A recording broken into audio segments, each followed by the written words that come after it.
Imagine your ex-boyfriend that you haven't seen in 20 years is suddenly stalking you. Not just from a distance either, like sending creepy messages, but closely enough where he knows what you're wearing, what you're doing, what your husband looks like. Well, for weeks, Kristil Krug was being stalked by her ex-boyfriend, her first ever boyfriend, Anthony Holland. She received creepy messages and photos of her ex stalking her current husband, and a ton of terrifying threats that the police never took seriously. And then on the morning of December 14th, 2023, for weeks, Kristil had been scared of this moment. She dropped her children off at school and then returned to her Colorado home. First, the investigators believed that the answer was right in front of them because she had been at the police station and reporting all of these messages for weeks at this point about her being stalked. But when investigators went to find Kristil's first boyfriend, Anthony Holland, they discovered he was 8 hours away from Kristil's house when she was murdered, so it was impossible for it to have been Anthony Holland. And the person who was truly terrorizing Kristil had constructed this elaborate lie about her ex-boyfriend stalking her, when in reality,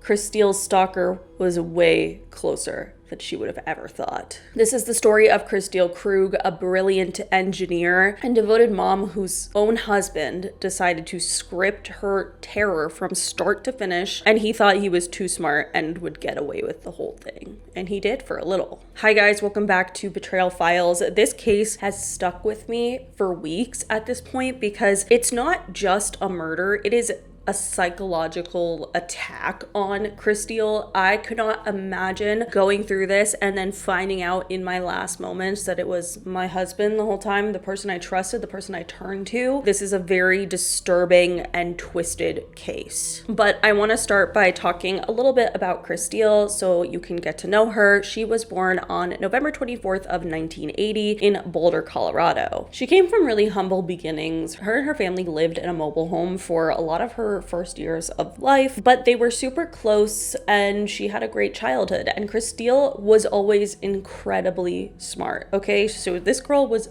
brilliant. As a child, she took her entire bicycle apart just so that she could put it back together and see how it worked, like to understand the mechanics. So the fact that she became an engineer makes perfect sense. Kristil wasn't just a book smart either. She also had a way with the arts. She was an incredible dancer, and you could see that she just lit up the room as soon as she walked in. Her parents ended up getting divorced, but everyone stayed super close. Her parents were very committed to co-parenting their children, and so both of them stayed fully present in Kristil's life. And as Kristil got older, both of her parents got remarried, and Kristil gained a stepbrother and stepsister, and she became super close with them as well. Like, she was excited to welcome them into the family. That was just kind of her personality, was really welcoming and loving and accepting. So if you couldn't tell by the fact that she was able to disassemble and reassemble a bike as a child, she was obviously very smart academically. She was a star, okay? She got into the Colorado School of Mines, which is basically one of the top engineering schools in the entire country. And she later transferred to CU Boulder and graduated with a degree in biochemical engineering. Like, this girl was smart. So before Kristil headed off to college, she was in a relationship with her first serious boyfriend, Anthony Holland. They met working at JCPenney's and they dated for about a year, but they ultimately decided to split because they were going in completely different directions. Obviously, they're young, they're going to different colleges. It just didn't seem feasible for them to stay together, but it was a really hard decision for both of them. They were really upset by it. There was no cheating, no drama, ill will. They really loved each other, but it ultimately just wasn't going to work out. So they broke up. And this was in the year 2000. So just put a pin in that because we've obviously already mentioned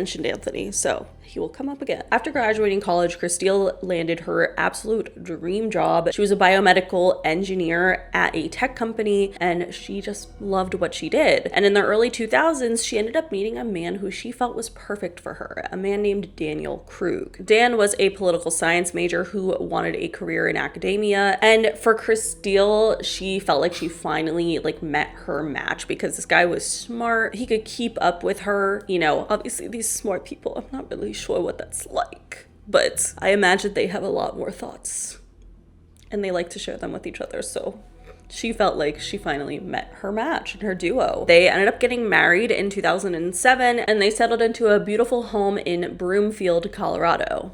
Dan took a job as a financial analyst at the Colorado Department of Public Health and Environment, and the two of them had 3 children together, 2 daughters and a son, and those kids loved their mother. And from the outside, like if you drove past their house on Christmas Eve, you would think that this is the picture perfect family. They have 2 very successful careers, a gorgeous home, 3 adorable children, and these kids had a mom who everyone agreed was exceptional. Like, she was just an incredible mother. And this is the part I need you to remember, is that on the outside, this marriage looked perfect, but on the inside, it was quietly dying for over a year at this point. So I feel like you need to understand the gap between like the image that they were presenting, or I don't even know if they were like necessarily trying to present, but the image they gave off versus what was actually happening. But let's talk about where the stalking begins, because it is even creepier than the messages themselves. It goes back further to September of 2023 when Dan Krug calls the police to report a break-in into their home. He tells the police that he had been out running errands and he came back and saw someone sprinting out of his garage, and nothing was missing from the garage except for a spare key to their house, which I would go insane. That's like actually my worst nightmare, genuinely. So police do what they can. They, look at the neighborhood, drive around, look for anyone suspicious, try to find any footprints, DNA evidence. There's nothing. And the whole family is understandably completely freaked out by this, because now someone who tried to break in literally has a key to their home. That's terrifying. So this break-in is really the foundation for everything that happens next, and it just gets worse and worse from here. So a few weeks go by, and then everything changes on October 2nd of 2023 when Kristil's phone buzzes from a number that she doesn't recognize. And it says, "Hi Kristil, it's Anthony. I hope it's okay. I looked you up. I go to Boulder every few weeks and thought we could hook up. You game." So Kristil's like, what the hell? This is Anthony. She hasn't heard from him since 2016 because he did check in a couple times, but they have been broken up for over 2 decades, okay? He had a few hey, hope you're doing well kind of situations like in 2002, 2005, 2010, and 2016. So even 2016 was obviously 7 years ago at this point, so she hadn't heard from him in a very long time, and she has not seen him since they broke up in 2000. Kristil thought that this was especially strange coming from Anthony because he kind of like I said, had tried to kind of connect with her again over the years, and she always just was oh, I have a husband, she was nice, but she shut him down romantically. So the fact that she was getting a text being hook up, you game, she thought this was incredibly weird, but she just didn't answer because obviously she's married. She was just ew, and didn't say anything. Well, that apparently hurt Anthony's ego a little bit because 24 hours later, he texted her and said, "Are you there? You should say yes when I offer a pity fuck. I saw your pics. You got fat. Bet your loser husband won't touch your fat ass. You should kill yourself. Don't waste my time." Don't waste my time when you're the one texting her.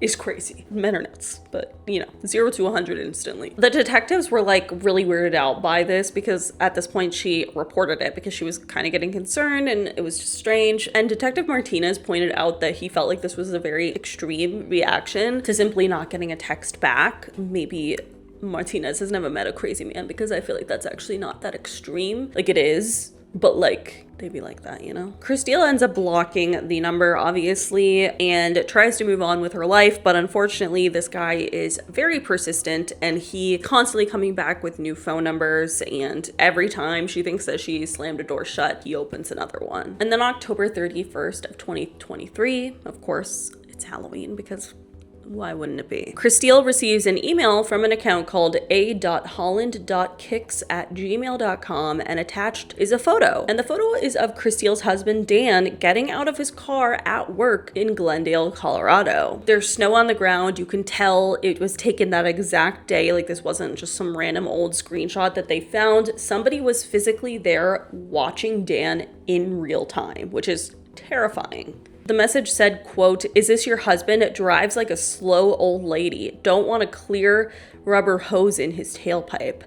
And that phrase is not random because a couple of weeks earlier, Kristil had found a rubber hose stuffed in her tailpipe, which is basically a carbon monoxide threat. I guess that could make you get carbon monoxide poisoning from inside the car. And she was freaked out because clearly this person had put that clear rubber hose in her tailpipe and was now threatening to do the same thing to her husband. So Kristil goes straight to the Broomfield Police Department and files a police report right there on Halloween. And you would expect the police to take this seriously, but they kind of don't. I don't even know whose fault it is at this point, because Kristil made their job so easy. She literally had a spreadsheet of what she called her stalker log. It included every single message, every date, every time, and exactly like where she was when she had received the message. Like, it was all there in depth, figure out where Anthony was, where these texts were coming from. But they found 2 addresses linked to Anthony, and they were in Utah and Idaho.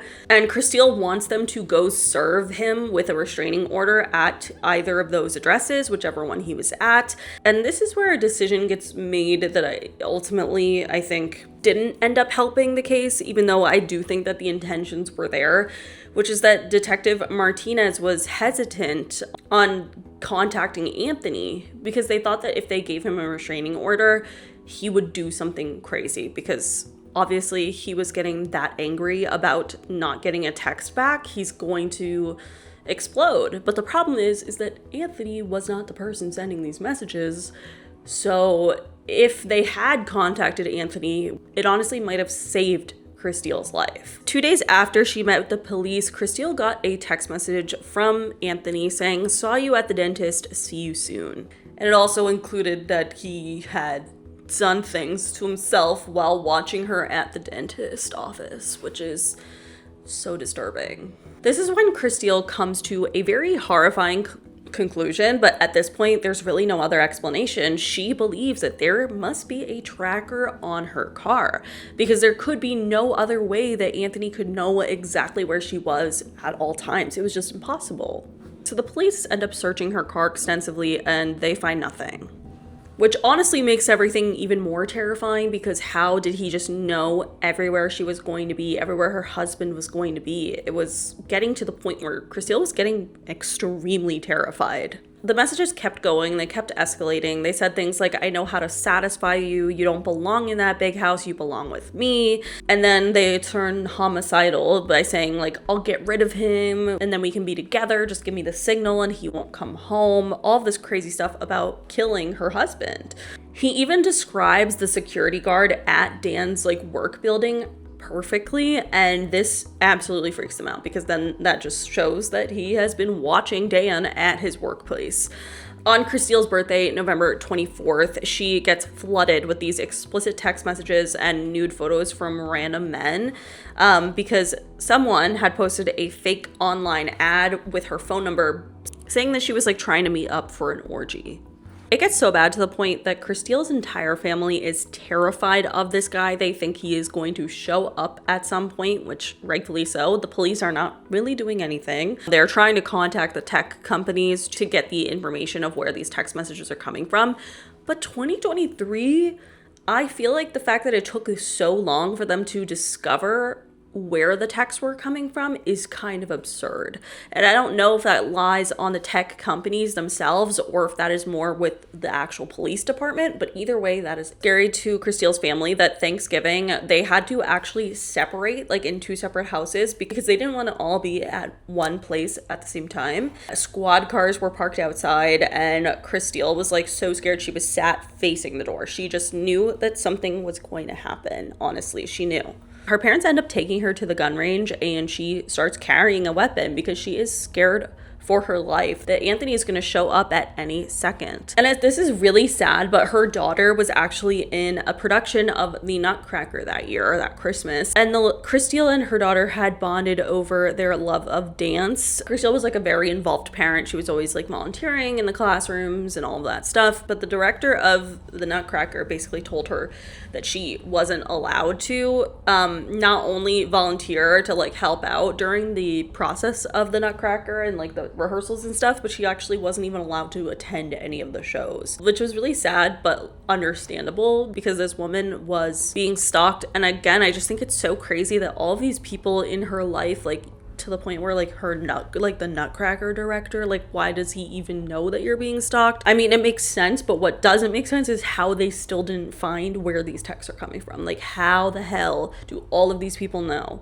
and no one knows, no one can track it down. Like, it's mind-boggling. I feel like by now your alarm bells are probably going off. You probably know that Dan must be responsible for this, but he is constantly like really overselling the fact that he is scared of Anthony, to the point where like the police actually think that Kristil is in a better place mentally than Dan, because he was stressed the fuck out about this guy. Rightfully so. Again, if some man is stalking your wife and you're gonna be scared. But at that same time where he's like acting like this in front of the police and Kristil, he is telling Kristil's stepsister that like Kristil is blowing things out of proportion and that it's not that bad, the threats aren't that serious. Like, he is playing kind of both sides here. Like, to the police and some of his relatives, he seems like this frantic protector who's kind of trying to do everything that he can, but to other people he's minimizing and acting like Kristil is overreacting, which is very stupid in my opinion. This guy is very fucking dumb, is what I will say, but we'll get there. So December 14th of 2023 starts out like any other day at 6:45 a.m. Dan drives their oldest child to the bus stop and then comes home, and at around 7:42 a.m. Kristil leaves to drop off the younger two kids at school, and she gets back at the house at 8 a.m. Now, under normal circumstances, at 8 o'clock, Dan would have already been gone off to work, and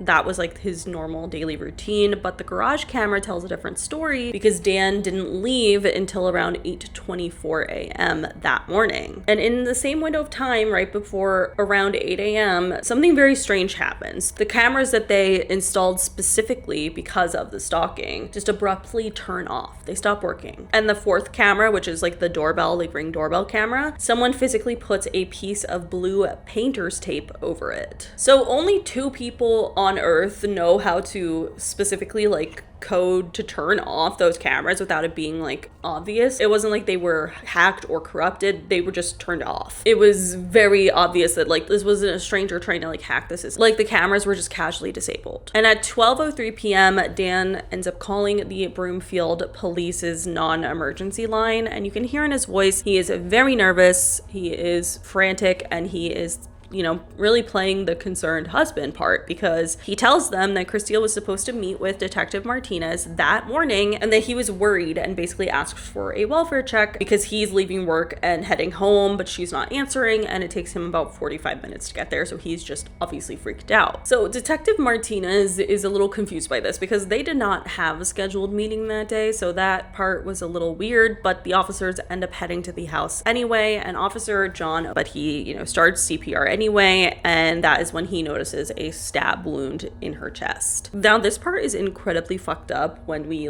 get to the what actually happened. But Dan had called Kristil's mother, Linda, and basically called a bunch of her family and friends asking if they could go check on her first, because before the welfare check. So Linda walks up and sees the patrol car and sees her daughter's body laying on the floor, and obviously she just knows, and she is just screaming and inconsolable, of course. And that is when they end up hearing a scream coming from down the hill, and it is Dan. So he comes sprinting towards the house. The police have to stop him. They tell him what happened. He drops to his knees, and at this point, there is now a killer on the loose. Obviously, that's what's happening. She was being threatened and stalked by this guy, so clearly that's their culprit. And at this point, they genuinely believed that his next target was Dan, so police were on high alert to protect him. So Kristil's autopsy ended up showing that she didn't just collapse or fall, she was attacked from behind, and she had 2, possibly 3 skull fractures from a blunt force object, and she fell down the stairs face first, and then her killer rolled her over, straddled her body, and stabbed her in the heart. So this was clearly a crime of passion. This wasn't some random intruder, and that made people start to kind of question if this was really a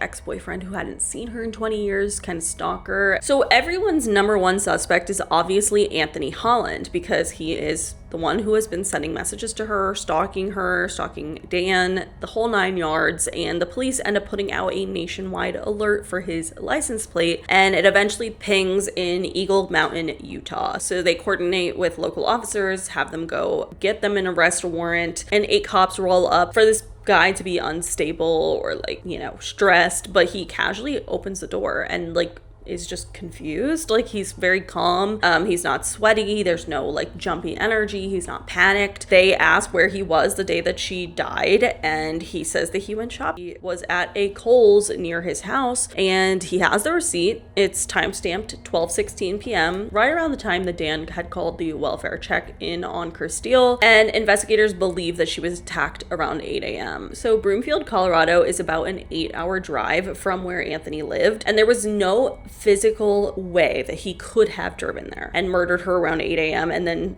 driven all the way back to Utah to be casually buying a sweatshirt at Kohl's at friggin' 12:16 p.m. And the police even checked like light logs to see if he somehow flew in and out, but it just wasn't, it wasn't feasible. It didn't happen. He didn't do it. It was very clear to them at that point that he had been in Utah that entire day, and it would have been impossible for him to have been the one to murder Kristil. So this is when people start becoming a little suspicious of Dan, but again, no evidence yet to prove that. But this is also when this becomes a full-on homicide investigation and not just a stalking case. So the digital forensic examiner was able to kind of fast track the button with the tech companies, and which is crazy to me that under normal circumstances these things take so long, because it really does not actually take that long to track down where text messages are coming from, especially in this day and age. Like, I just think that's ridiculous that it took this long in the first place. But finally they got the IP address of where the emails were coming from, and it belonged to the Colorado Department of Public Health and Environment, which is Dan's workplace. So every threatening messages, every "I'll get rid of him," "your pathetic husband," "your loser husband," was all coming from Dan himself. And the most like cinematic part of all of this is that the police get that information right at the moment that Dan is sitting in the interview room at the station. The room goes silent because they know at this point that it must be Dan, and that Dan had been stalking him the whole time. So they confront him, and Dan basically is just like, they must have been using our work's Wi-Fi the whole time, which is like a ridiculous claim. Dan's like at this point freaking out. He's like, they need to find Anthony. Like, Anthony is obviously the one who did this. Like, what the fuck are you guys doing? And then that's when the police tell them they found Anthony and he has an alibi. He could not have committed this crime. And that's when Dan says, then I have nothing. And I just think his reaction when the police tell him that the text messages were coming from his office is so ridiculous. He like rolls his eyes and he's like, it's always the husband. Bitch, yeah, it kind of is. So he basically, according to him, claims that the real stalker must have driven to his office and hopped on the guest network to send every single harassing message that he sent, which obviously does not make sense. This is when Dan starts to shut down and he ends up asking for a lawyer, and he says, find who did this. I don't care if you capture him. I don't care if you kill him. He took my children's mother for Christmas. Just felt like a weird thing to say in like that tone. Like, it felt like he was trying to like portray like a devastated father and husband, but clearly that just like was not the vibe. It was very inauthentic. So Dan's pretty fucking dumb, if I'm gonna be honest, because, he thinks like, oh my god, I'm so smart. I'm gonna get a burner phone and send all these messages from a burner so they will never figure out it was me. Well, they actually can track those things down, by the way. So that burner phone was purchased with a gift card registered in Dan's name, and the burner's location reportedly also matched Dan's own phone's location. And cherry on top, the detectives found that Dan had tested the burner phone to see if it actually worked by sending himself messages to his own actual phone. Mistake number 2 that Dan made was the tape. If you remember, there was a piece of blue painter's tape covering the doorbell, and investigators ended up finding that exact same roll of tape torn perfectly matched to the ripped piece of tape that was stuck on the camera in the kitchen drawer of their house. He didn't even bother to throw the tape away or use a different roll. He literally just ripped it, slapped it on the camera, and put it back in the drawer. Just evidence sitting there. Like, what's wrong with you? And honestly, one of the most embarrassing parts about this, and shows again how dumb this guy is that creepy photo that, if you remember, the creepy photo that Anthony sent of Dan at work taken on the front camera. So clearly it was Dan. He also, what a lot of people tend to do for some reason in regards to murder cases, he had Googled the night before the murder, do people really go unconscious when hit in the head? How hard would you have to hit someone in the head to make them unconscious? How long can you be unconscious without brain damage? When is a head injury a cause for concern? He was literally researching the blunt force trauma the night before his wife was bludgeoned in the head. So obviously that's not a coincidence. And the part to me that ends up being pure evil is that Dan does not just try to frame Anthony, he tries to frame his dead wife as well, okay? He basically schedules these emails to go out from her account on the morning of her murder, one to her brother, one to a detective, and in those emails, Kristil supposedly confesses to an 18-month affair, claims that we framed Anthony, and includes a line, Dan was supposed to kill himself in depression, not grow a spine. So Dan wanted the police to believe that Kristil had a secret boyfriend and that boyfriend killed her. And that secret boyfriend, by the way, is Detective Martinez, so I don't even know. Obviously, there was zero evidence that this was true. It wasn't, and complete fiction. And this guy was just trying to figure out a way to get himself off scot-free, basically. But 2 days later, on December 16th, the police clearly had enough evidence. They follow Dan as he drives his daughter to her dance performance, and which I think is weird to like make your daughter go to a dance performance 2 days after her mother is murdered. Like, it just a little strange, but side note. They swarm his car and arrest him. And a detective even asks one brutal question to Dan. Do you want me to tell your kids that you killed their mother, or do you want somebody else to tell them? And he just asked for his lawyer in that moment. So if you're wondering why would Dan do all of this, it just doesn't make sense. Again, I want you to remember that the marriage was not as perfect as it seemed. Dan could not handle the fact that he was losing his wife, okay? For over a year, Kristil had already moved out of their shared bedroom into one of the kids' rooms. She wanted to break up. Like, she was over it. She was actively planning a divorce, organizing bank accounts, talking about dividing assets, but he didn't want a divorce. And she also wanted custody of all three of her children. So the theory is basically that Dan wanted to create this intruder and then later on the stalker to scare Kristil and make her like want to feel like, I guess, protected by him, make her like kind of the damsel in distress, that kind of energy, making himself like the knight in shining armor. Didn't work though, because even when she was fully in fear, she was like literally sleeping with a gun, logging every message. Kristil still was like, no, we're still getting a divorce though. Like, no. So this is when Dan started to panic. He obviously knew that those tech company warrants were going to come and that the digital evidence was going to point him back to him being the stalker. So in his mind, he was about to lose his wife, lose custody of his children, and be exposed and possibly charged for months of harassment. He did the math and for some reason thought the only logical solution would be to kill her and pinpoint it on the phantom person that he created, the Anthony Holland, who didn't even bother to check. Wouldn't be possible for him to have even done this in the first place. So there's that. One of the most frustrating parts too is that at the trial, an ex-girlfriend of Dan's, like from high school and college years, testified that she broke up with him back in 2000, and after that breakup she started receiving anonymous threatening and abusive messages that they were like supposedly from his roommates and friends, but really, and she just thought he had like super like loyal buddies, but it was really Dan, all of it. And she even got a temporary restraining order on him in 2001 for this. So that's frustrating to me that like the same thing was happening and it wasn't looked into, because they could have found this record that he had a restraining order because he was sending threatening messages to his ex-girlfriend for breaking up with him. But I guess negligence on the police's part. But also, as far as we know, Kristil never knew about this ex-girlfriend and like the prior stalking case. It makes sense that she didn't make that connection herself. I just think it's probably something the police should have looked into. Kristil's stepmother's sister ended up testifying in Kristil's final days. She had grown suspicious of everyone. She was starting to figure it out. She was starting to worry that this wasn't really Anthony. And she was like, I can't rule anyone out, even my husband. So she was very close to figuring it all out. And maybe she did. I kind of wonder if that was the case as well.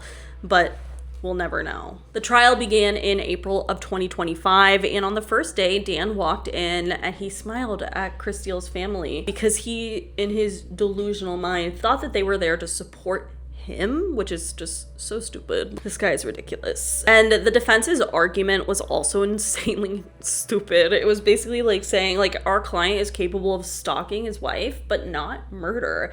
And the investigation can't be trusted because the cops took way too long to figure out it was Dan who was stalking her. That doesn't sound like a reason to think that Dan is innocent. But maybe that's just me. Obviously, the circumstantial evidence in the case was overwhelming. The jury deliberated for about a day and a half, and he was found guilty. 1st-degree murder and 2 counts of stalking, and 1 count of criminal impersonation. Dan was sentenced to life in prison without the possibility of parole, plus an additional 9.5 years for stalking and impersonating charges. And when the judge asked if he wanted to say anything, he said nothing. He sat down, he believes and told his parents and his brother that he was wrongfully convicted and that the real killer was still out there and that his children were the next targets and all of this shit, basically. But even his own family clearly saw right through him. Like, his brother basically was like, some of this is even, like, mom and dad want to believe you, but, like, and I want to too, but this is beyond, like,